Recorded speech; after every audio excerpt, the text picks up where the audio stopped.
नमः शमै साराय स्वानुभूत्या चकास्ते चेष्वावाय भावाय सर्वभावान्तरचु।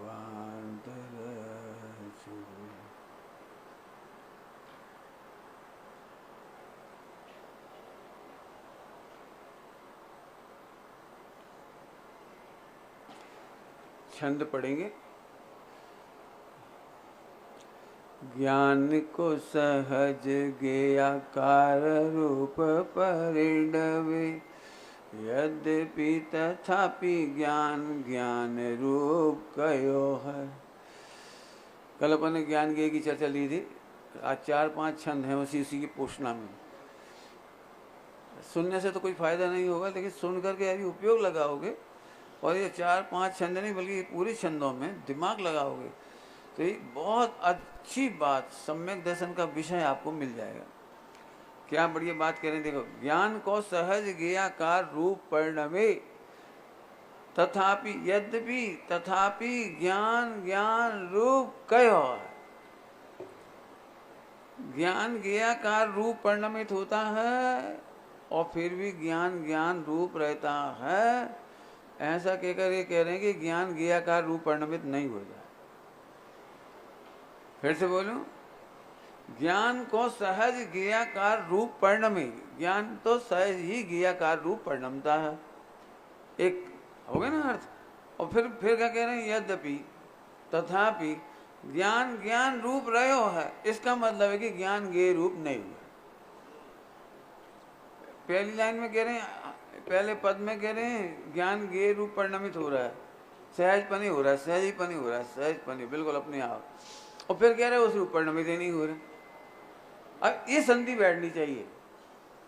हम जितने मिथ्या दृष्टि होंगे जगत में वे इसलिए हो रहे हैं कि ज्ञान ज्ञेय रूप परिणमित हो रहा है, और सम्यक दर्शन का आधार है कि ज्ञान ज्ञान रूप परिणमित हो रहा है। करूंगा इसका अर्थ। दूसरी लाइन, गे गे रूप यो अनादि की मर जार।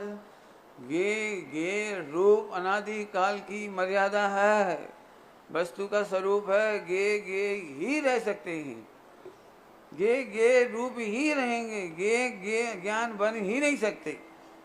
और क्या कह रहे हैं, काहू वस्तु काहू को स्वभाव नहीं गयो है। एक ज्ञान और एक ज्ञेय, पूरे विश्व का इतना ही संबंध है, ज्ञान और ज्ञेय। एक भी ज्ञेय ज्ञान रूप नहीं हुआ और एक भी ज्ञान ज्ञेय रूप नहीं हुआ। स्वभाव है वस्तु को, स्वभाव न गहत है। आखिरी में समझाऊंगा, पर समझ लो। एते पर इतना होने पर भी को मिथ्या मति कहे ज्ञेयाकार, प्रतिभाषण सो ज्ञान अशुद्ध हो रहो है। इतना होने पर भी क्या, अनादिकाल से ज्ञान शुद्ध है, अनादिकाल से ज्ञायक शुद्ध है, अनादिकाल से आत्मा शुद्ध है। होने पर भी एते पर भी मिथ्या मति कहे ज्ञेयाकार, प्रतिभाषण सो ज्ञान अशुद्ध हो रहो है। क्या मान रहा है वो, ज्ञेयों को जानने से मैं अशुद्ध हो रहा हूं। एते पर भी, इतना होने पर भी, कैसा होने पर भी कि ज्ञान कभी ज्ञेय रूप नहीं हुआ, ज्ञेय कभी ज्ञान रूप नहीं हुआ, ज्ञान में ज्ञेयों ने प्रवेश नहीं किया। इसका मतलब है कि ज्ञान त्रिकाल शुद्ध है, ज्ञान कभी अशुद्ध हुआ ही नहीं, हो सकता ही नहीं, होगा भी नहीं। इतना होने पर भी मिथ्या दृष्टि कह रहा है मैं अशुद्ध हूं। आगे, यही दुर्बुद्धि सो विकल भयो डोलत है। यही दुर्बुद्धि सो विकल भयो डोलत है, समुझे न धर्म यो भरम माही भयो है। भरम माही भयो है, भरम में भ्रम जी रहा है।